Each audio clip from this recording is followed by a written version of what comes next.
Root 2 अपरिमेय संख्या है, कैसे सिद्ध करेंगे? गौर से देखिएगा, बहुत ही शानदार क्वेश्चन है मेरे साथियों। हम लोग जानते हैं कि रूट 2 अपरिमेय संख्या है। आपको बड़ी ही प्यार से समझाएं कि गणित में कभी भी जो क्वेश्चन सत्य है और अगर उसी को सिद्ध करना है तो कैसे सिद्ध करते हैं? उसको उल्टा मान करके। कैसे सिद्ध करते हैं मेरे साथियों? उसको उल्टा मान करके। यानी आपको सिद्ध करना रूट 2 अपरिमेय संख्या है। ये सत्य है कि रूट 2 अपरिमेय संख्या है, तो कैसे सिद्ध करेंगे? इसको उल्टा मानेंगे। उल्टा का मतलब परिमेय संख्या मान लेंगे। क्या मानेंगे? कि रूट 2 जो है ना, से कौन संख्या मेरे साथियों? परिमेय संख्या है। कौन संख्या है? परिमेय संख्या। और जैसे आप परिमेय संख्या माने मेरे साथियों, हम लोग जानते हैं कि परिमेय संख्या हमेशा बटा के रूप में होता है, p बटा q के रूप में होता है। इसलिए अगर रूट 2 को हम परिमेय संख्या माने हैं तो इसका मतलब रूट 2 को हम क्या लिख सकते हैं? a बटा b के फॉर्म में लिख सकते हैं। a बटा b के फॉर्म में। और हम लोग ये भी जानते हैं कि अगर कोई संख्या a बटा b के फॉर्म में रहता है तो a और b समान संख्या से जब तक कटता है तब तक अंतिम रूप में काट कूट के लिखा जाता है। इसका मतलब हम लोग बोल सकते हैं कि जहां a और b का उभयनिष्ठ गुणनखंड कितना है मेरे साथियों? 1 है। क्योंकि परिमेय संख्या जब a बटा b के रूप में लिखाता है ना, तो a और b जब तक समान संख्या से कटता है तब तक काट करके पूरा अंतिम रूप में लिखा जाता है, यानी उसके बाद कोई भी समान संख्या से नहीं कटेगा। तो इसलिए हम लोग बोल सकते हैं कि जब कोई भी समान संख्या से नहीं कटेगा तो इसका मतलब दोनों का उभयनिष्ठ गुणनखंड कितना होगा? 1 होगा। और ये बहुत ही इंपॉर्टेंट लाइन है, बहुत ही इंपॉर्टेंट लाइन है। रूट 2 अगर परिमेय है तो a बटा b के फॉर्म में होगा, और अगर a बटा b के फॉर्म में है तो a और b पूरा तरह से समान संख्या से कट चुका है, उसके आगे नहीं कटेगा। इसका मतलब a और b का उभयनिष्ठ गुणनखंड कितना होगा? 1 होगा। यानी इसके आगे कोई भी संख्या से नहीं कटेगा। और जब दो संख्या का उभयनिष्ठ गुणनखंड 1 होता है, यानी दोनों संख्या समान संख्या से नहीं कटता है ना, तो उसे हम लोग सआभास संख्या भी बोलते हैं। तो इसका मतलब आप बोल सकते हैं a और b कैसा संख्या? सआभास संख्या। तो आपको ये दोनों में से कोई एक लिखना है। चाहे ये लाइन लिखिए कि दोनों का उभयनिष्ठ गुणनखंड 1 है, चाहे आप ये लाइन लिख दीजिए कि जहां a और b कैसा संख्या? सआभास संख्या। दोनों के बदले आपको एक लिखना है।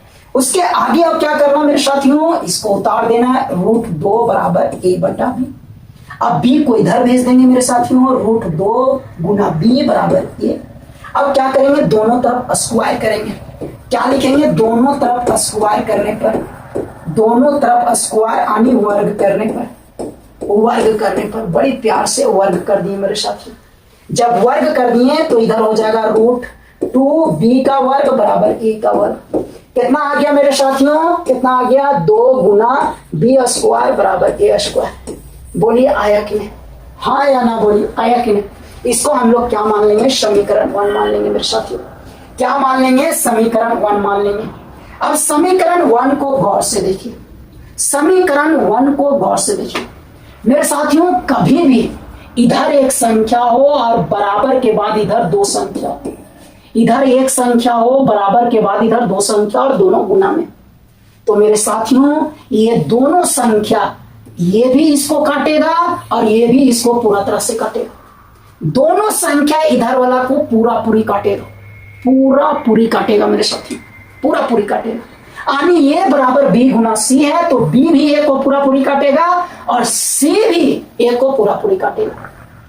एक बात। दूसरा बात मेरे साथियों, मान लीजिए a स्क्वायर बराबर b गुना c है, a स्क्वायर बराबर b गुना c है। बात समझ में आ रहा है? तो b भी इधर वाला को पूरा पूरी काटेगा, c भी इधर वाला को पूरा पूरी काटेगा। यानी इधर जो स्क्वायर में आएगा उसको पूरा पूरी काटेगा, और साथ ही साथ इधर जो भी आभास संख्या होगा, जो भी आभास संख्या, ये दोनों में जो भी आभास संख्या होगा वो आभास संख्या ये अंदर वाला को भी काटेगा। यानी जिसका स्क्वायर किया गया, जिसको स्क्वायर किया गया उसको भी काटेगा, और स्क्वायर करने बाद कितना आया उसको भी काटेगा। लेकिन कैसा संख्या होना चाहिए? आभास संख्या। आभास संख्या मतलब 2, 3, 5, 7, 11, 13, 17, 19, 23, 29 ये सारा संख्या होना चाहिए। बात समझ में आया क्या क्या बोल रहे हैं मेरे साथियों?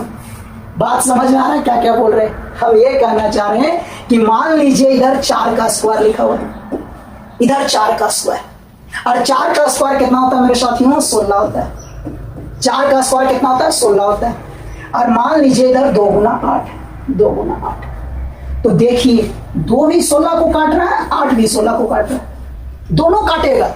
स्क्वायर करने के बाद जो आया उसको दोनों काटेगा, लेकिन जिसको स्क्वायर किए उसको भी काटेगा। कौन काटेगा?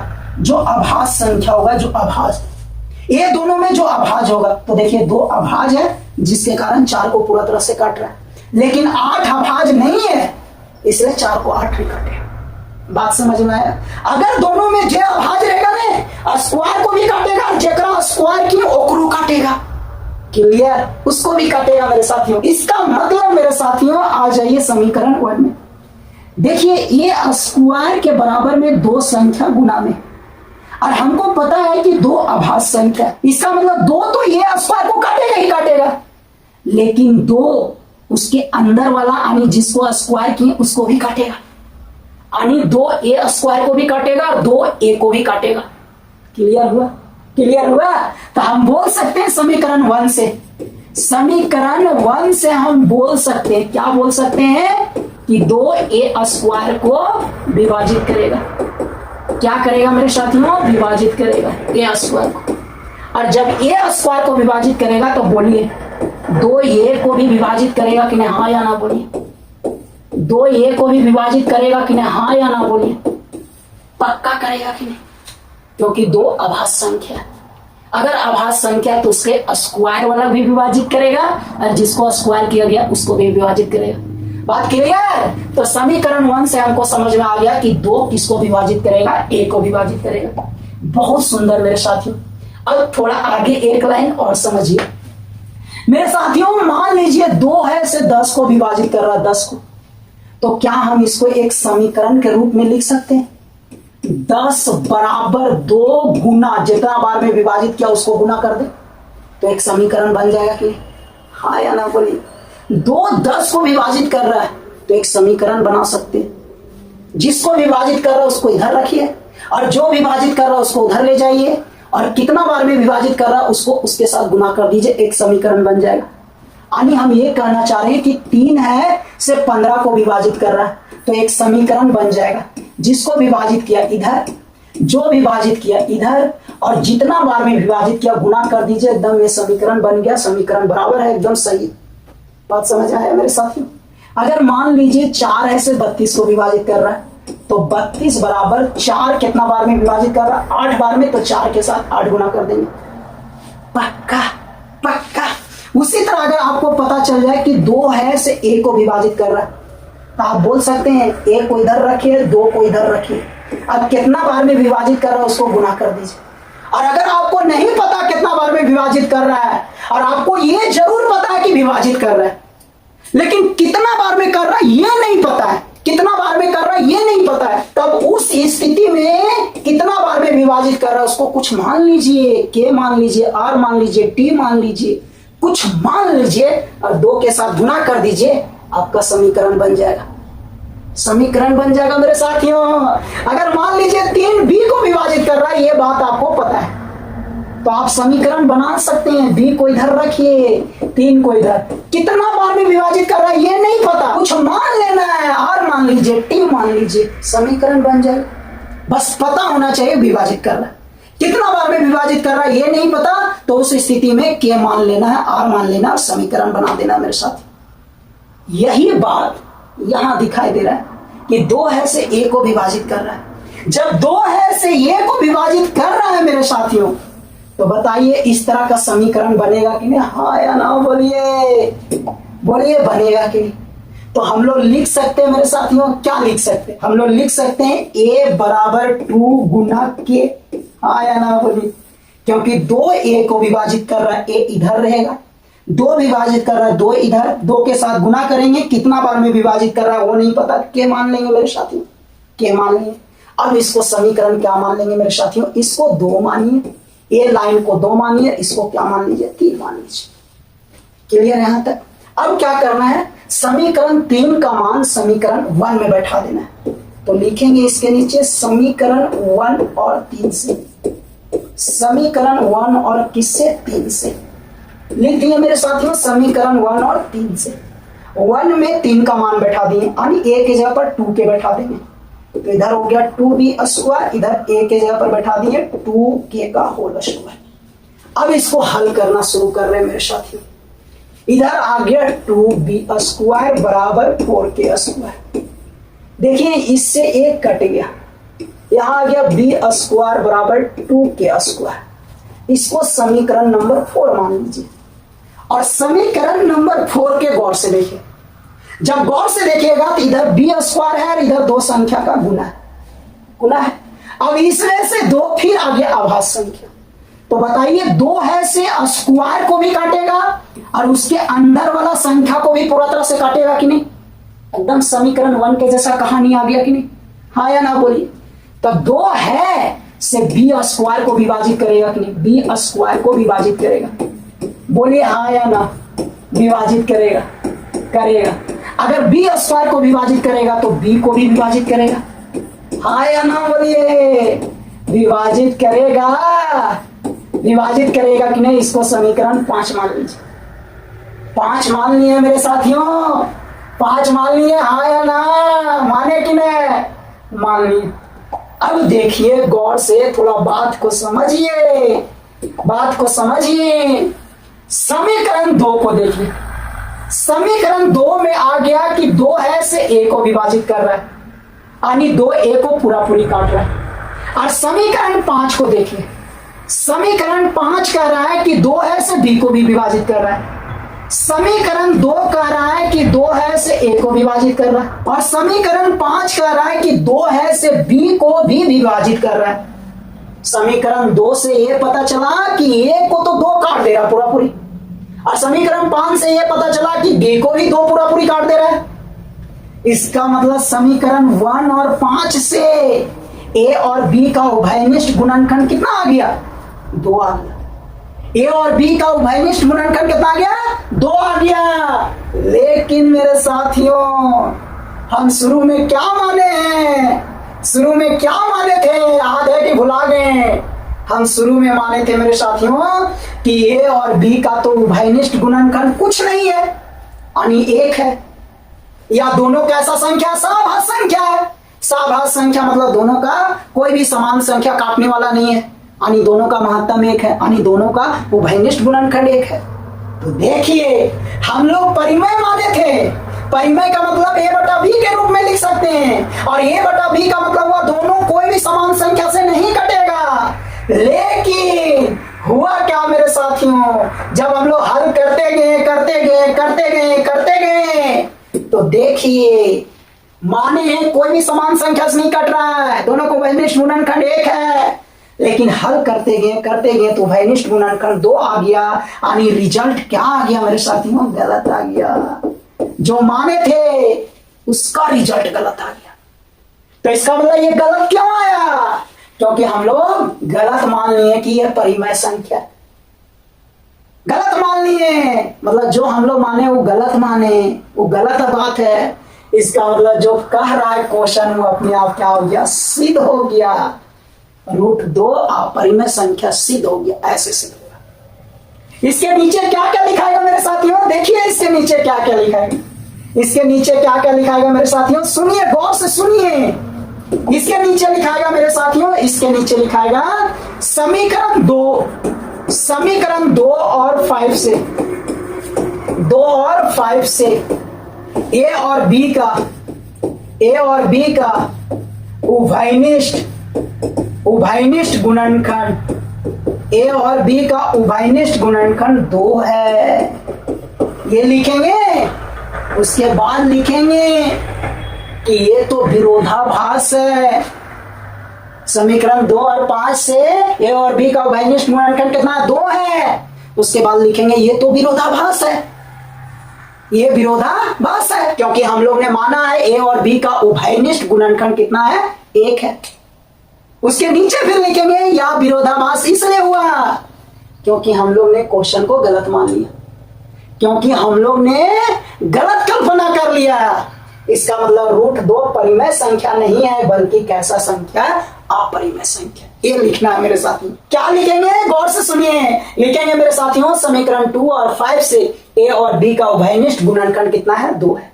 फिर उसके नीचे लिखेंगे या विरोधाभास है, क्योंकि हम लोग ने माना है ए और बी का उभयनिष्ठ गुणनखंड कितना है, 1 है। फिर उसके नीचे लिखेंगे या विरोधाभास इसलिए हुआ क्योंकि हमने गलत कल्पना कर लिया। इसका मतलब √2 परिमेय संख्या नहीं होगा, बल्कि क्या होगा, अपरिमेय संख्या। ऐसे सिद्ध किया जाता है मेरे साथियों अपरिमेय संख्या को। अब आपसे √2 के जगह पर √3 पूछ दे, √5 पूछ दे, √7 पूछ दे, √11, √13, √17, √19, सेम टू सेम इसी तरह बनेगा मेरे साथियों, हूबहू इसी तरह। अगर √3 पूछे मेरे साथियों, √3 पूछे तो आपको जहां √2 दिख रहा है वहां √3 लिखना है, जहां आपको 2 दिख रहा है वहां 3 लिख देना है, जहां आपको 2 दिख रहा है वहां 3 लिख देना मेरे साथियों। यहाँ 3 का स्क्वायर 9 आ जाएगा मेरे साथियों, 3 का स्क्वायर 9 आ जाएगा, 3 से कट जाएगा, फिर यहाँ 3 आ जाएगा, यहाँ 9 आ जाएगा मेरे साथियों, फिर यहाँ 3 आ जाएगा, 3 आ जाएगा, 3 आ जाएगा, फिर यहाँ 3 आ जाएगा, एकदम हूबहू इसी तरह बनेगा मेरे साथियों। तो इसी तरह हम लोग किसी भी अपरिमेय संख्या को सिद्ध कर सकते हैं। हम लोग सभी को जानते हैं कि √3 अपरिमेय संख्या होता है, लेकिन इसी को सिद्ध करना है कि √3 अपरिमेय संख्या है। कैसे सिद्ध करेंगे मेरे साथियों, आपको बहुत ही प्यार से बताया गया है कि मैथ में जब भी जो चीज सत्य है और उसी को सिद्ध करना है तो हमेशा उसका उल्टा मान करके सिद्ध किया जाता है। उसको उल्टा मानिए और हल करना शुरू कर दीजिए। हल करते जब जाइएगा ना तो रिजल्ट जो आएगा ना अंतिम में, वो रिजल्ट गलत आ जाएगा, और जब वो रिजल्ट गलत आ जाएगा ना तो जो आप माने हैं उल्टा वो अपने आप गलत हो जाएगा, और जब वो गलत हो जाएगा तो इसका मतलब जो क्वेश्चन बोला है वो अपने आप क्या हो जाएगा, सही सिद्ध हो जाएगा।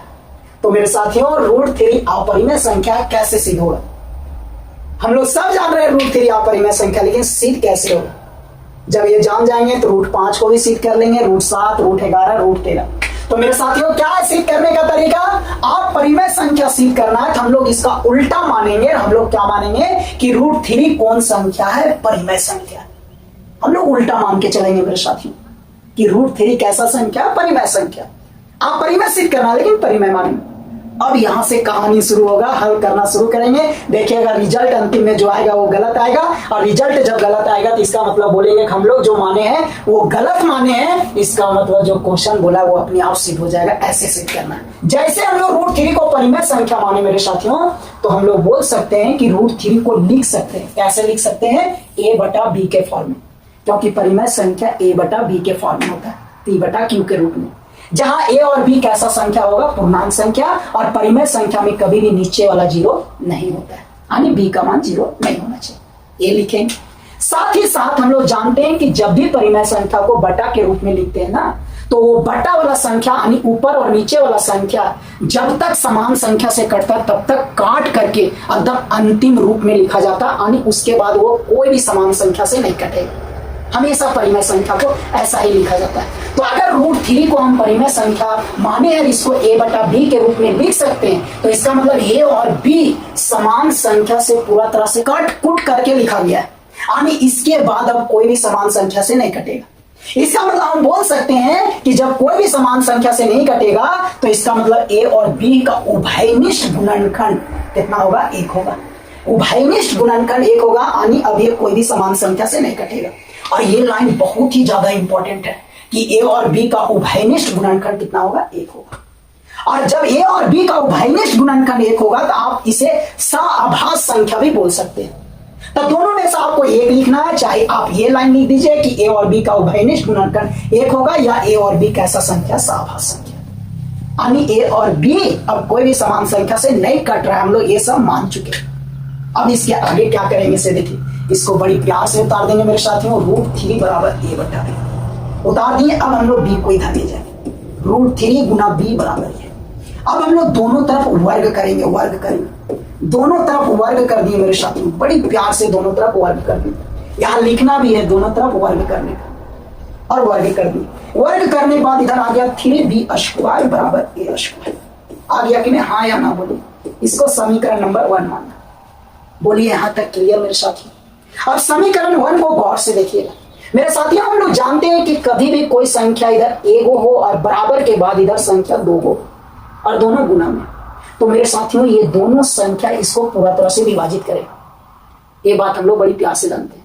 दूसरा बात, अगर ये संख्या स्क्वायर में हो इधर वाला, तो भी ये दोनों संख्या ये पूरे स्क्वायर का जो भी रिजल्ट आएगा, आंसर आएगा, उसको भी पूरा तरह से विभाजित करेगा। और तीसरा बात मेरे साथियों, ये दोनों संख्या में अगर मान लीजिए कोई संख्या अभाज्य संख्या, तो वो संख्या स्क्वायर को भी काटेगा और जिसको स्क्वायर किया गया यानी अंदर वाला संख्या को भी काटेगा। मान लीजिए बी अभाज्य संख्या मेरे साथियों, तो ये को स्क्वायर करने के बाद जो आया उसको भी काटेगा और साथ ही साथ किसको स्क्वायर किया गया, ए को भी पूरा तरह से काटेगा। बात समझ में आया मेरे साथियों? और हम लोग ये भी जानते हैं कि मान लीजिए कोई भी संख्या किसी को पूरा तरह से काट रहा है, कोई भी संख्या किसी को पूरा तरह से काट रहा है, तो एक समीकरण बनता है। एक समीकरण हम लोग बना सकते हैं। कैसे बनाते हैं मेरे साथियों? मान लीजिए ये ऐसे बी को पूरा तरह से काट रहा है, तो हम लोग लिखते हैं बी बराबर ये गुना, ये के साथ गुना करते हैं। क्या गुना करते हैं? ये जितना बार में बी को काटता है वो संख्या को गुना करते हैं। तो मान लीजिए ये है से बी को सी बार में काट रहा है, तो ये के साथ सी गुना करेंगे और जिसको काट रहा है इसको इधर कर देंगे, बीच में बराबर कर देंगे, एक समीकरण बन जाए।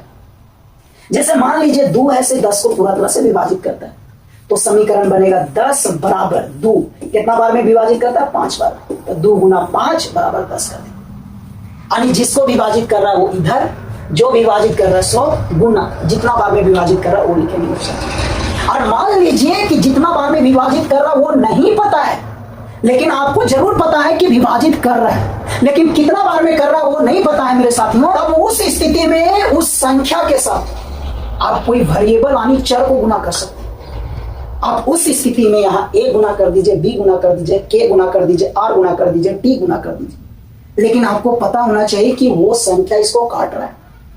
तभी आप समीकरण बनाने के लिए यहां पर आप कोई चर को गुना करके समीकरण बना सकते हैं। तो ये कहानी है मेरे साथियों, कितना मस्त कहानी, जरूर ये सब जानकारी रखिए। अब देखिए समीकरण 1 को गौर से देखिएगा तो जो कहानी आपको समझाएं वो सारा का सारा कहानी आ चुका है। यहाँ देखिए इधर 2 संख्या गुना में है मेरे साथ, तो हम बोल सकते हैं कि ये भी इसको पूरा तरह से विभाजित कर रहा है, ये भी इसको पूरा तरह से विभाजित कर रहा है, लेकिन इसमें से 3 अभाज्य संख्या, तो 3 ए स्क्वायर को भी विभाजित कर रहा है, ए को भी विभाजित करेगा मेरे साथियों। तो हम लिख सकते हैं कि 3 ए स्क्वायर को विभाजित करेगा। लिख सकते हैं कि नहीं? हाँ या ना बोलिए, विभाजित करेगा। इसका मतलब 3 ए को भी विभाजित करेगा। बोलिए, लिख सकते हैं कि नहीं? ए को भी विभाजित करेगा। हाँ या ना बोलिए। और इन लाइन को 2 मान लीजिए मेरे साथ, 2 मान लीजिए। अब देखिए 3 ये को विभाजित कर रहा है तो एक समीकरण बनेगा। कैसे बनेगा मेरे साथ में? ये इधर लिखेंगे, 3 इधर लिखेंगे। अब 3 कितना बार में विभाजित कर रहा है ये नहीं पता, लेकिन विभाजित कर रहा है ये पता है। कितना बार में कर रहा है ये नहीं पता, तो उस स्थिति में के गुना कर देंगे मेरे साथ। कोई वेरिएबल गुना कर दीजिए, समीकरण बन जाएगा, तो हम के गुना कर दीजिए। अब इसको समीकरण क्या मान लीजिए मेरे साथियों? 3 मान लीजिए। क्या मान लीजिए? 3। अब क्या करना है?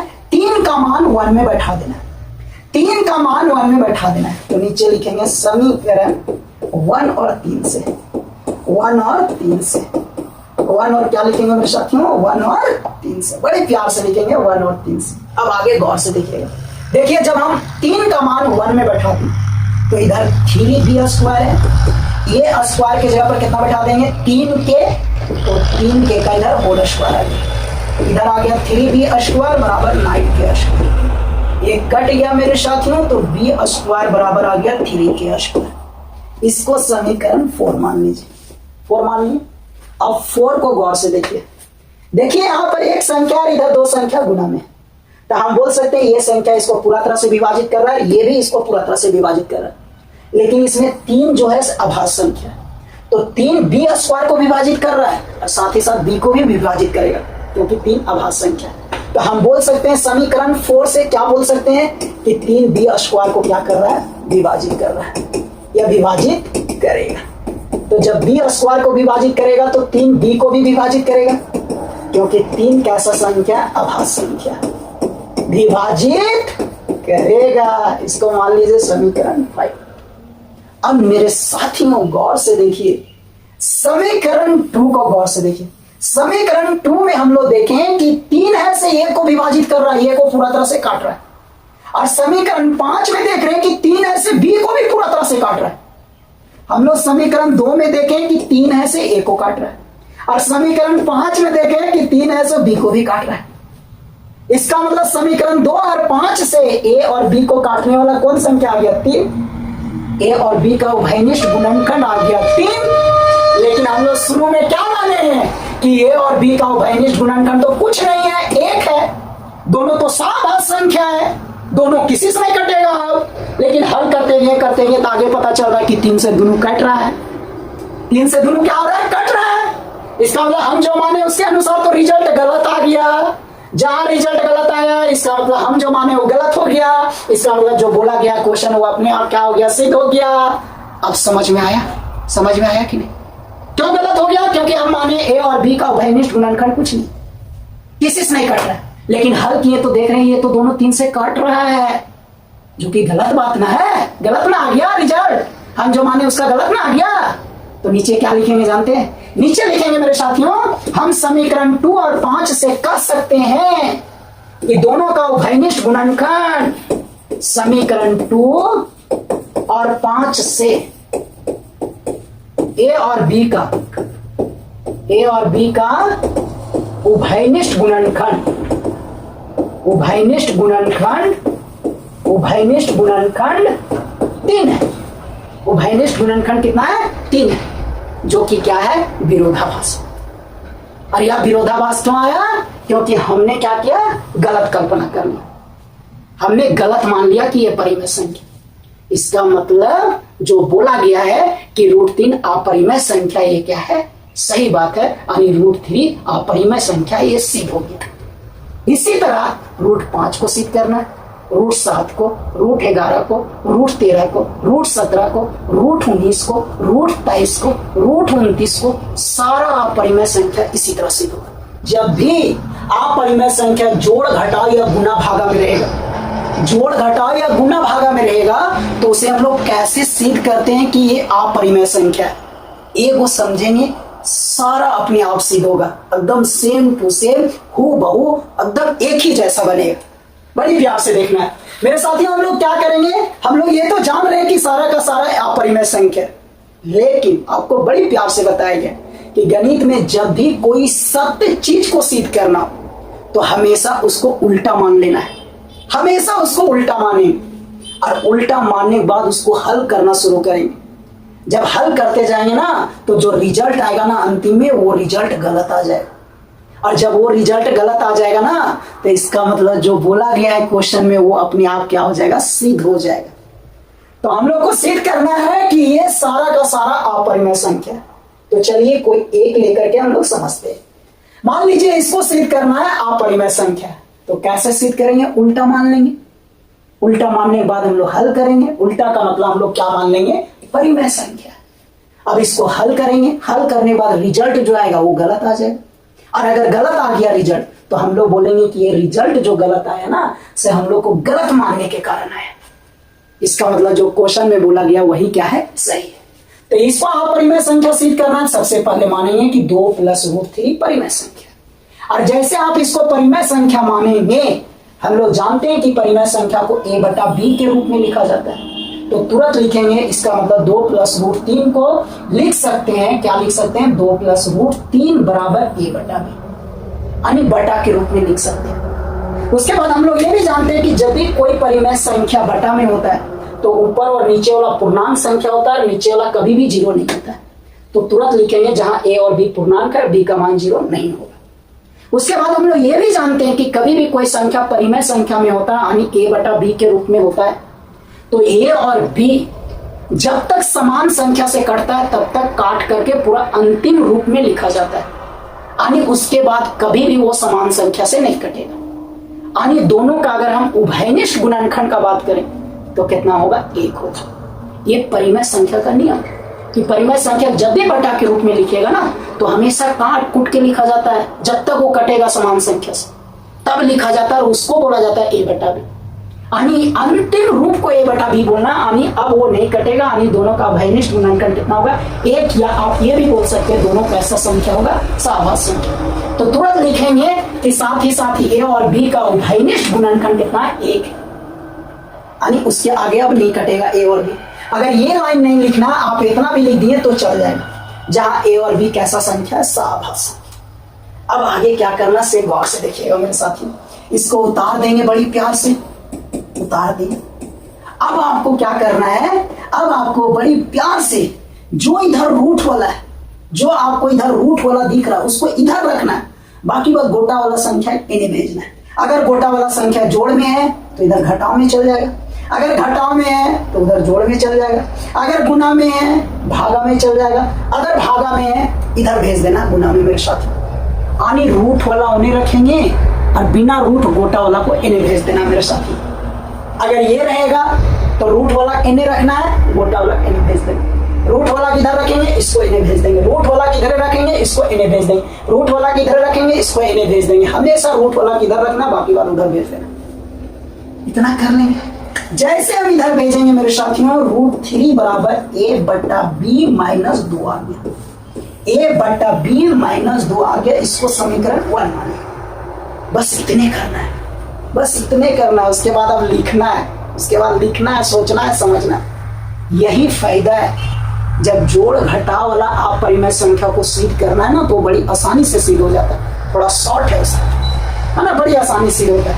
जैसे आप समीकरण 1 मानेंगे, अभी समीकरण 1 को समझना है मेरे साथियों, बड़ी प्यार से समझना है। समझिए क्या समझना है। देखिए a और b हम क्या माने, पूर्णांक, और 2 भी कैसा संख्या है, पूर्णांक।